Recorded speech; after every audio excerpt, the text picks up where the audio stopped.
Welcome to Chief of Party to Chief of Party, success in your first 90 days. As you navigate the USAID landscape for the first time or seek to sharpen your skills, we're here to provide the guidance you need to address the unique challenges of this role. Host Donna Vincent Roa, an experienced Chief of Party, will inform and inspire your journey. Welcome, leaders, to your source of inspiration and practical wisdom as you take on one of the most pivotal roles in the realm of international development and humanitarian assistance.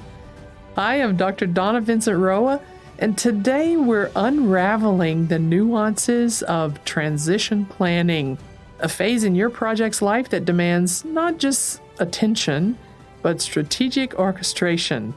Let's talk about the art of a smooth handoff to another Chief of Party, where your foresight meets the next leader's fresh ambition.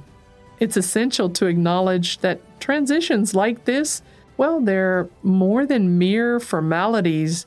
They're the golden hours of your project's lifecycle.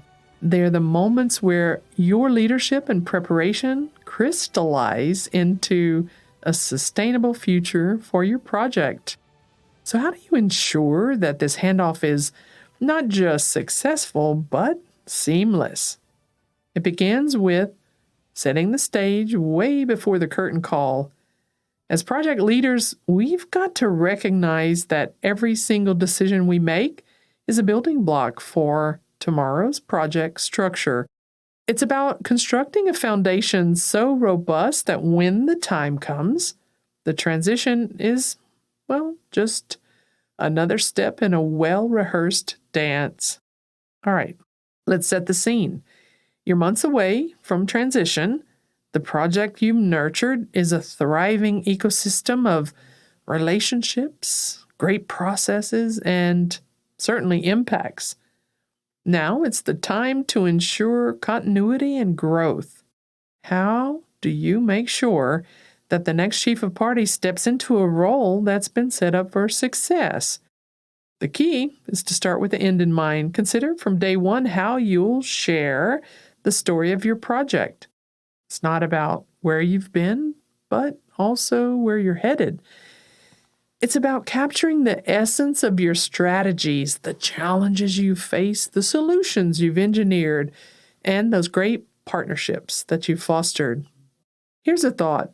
What if your legacy could be the blueprint for future innovation?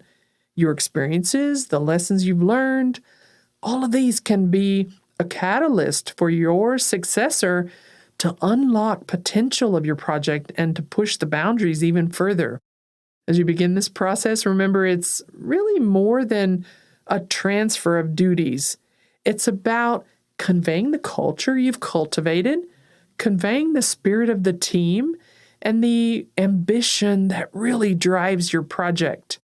Your successor should feel like they're stepping into a narrative of progress, where each of the chapters that you put together builds upon the last one. For this new Chief of Party, you have to detail your project's narrative. That's key. This isn't just a report, it's a story. Where did the journey begin? What obstacles, for example, did you encounter? How were these obstacles overcome? What do you still have that remains a challenge for you? These kind of leader insights are invaluable. They're really the signpost that will guide the incoming Chief of Party so they can hit the ground running, both informed and inspired. And speaking of running, remember, this is a relay. It's not really a sprint. The essence of a successful handoff lies in your approach. This is where you start early. You want to also involve your team and in some cases engage stakeholders. This is where you have the responsibility of creating a transition plan that's thorough, but also flexible, and that it has a structure, but it's also adaptable, especially when there's new information.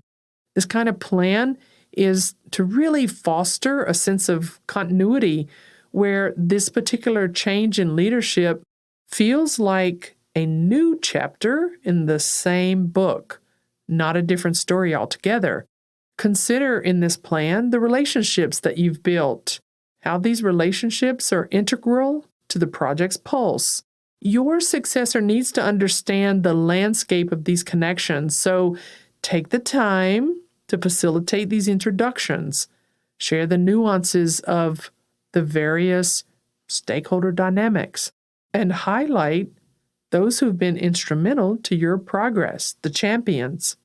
Let's not forget the practical side of things. This is your systems, the processes, the tools. These are the gears that can keep your project engine running.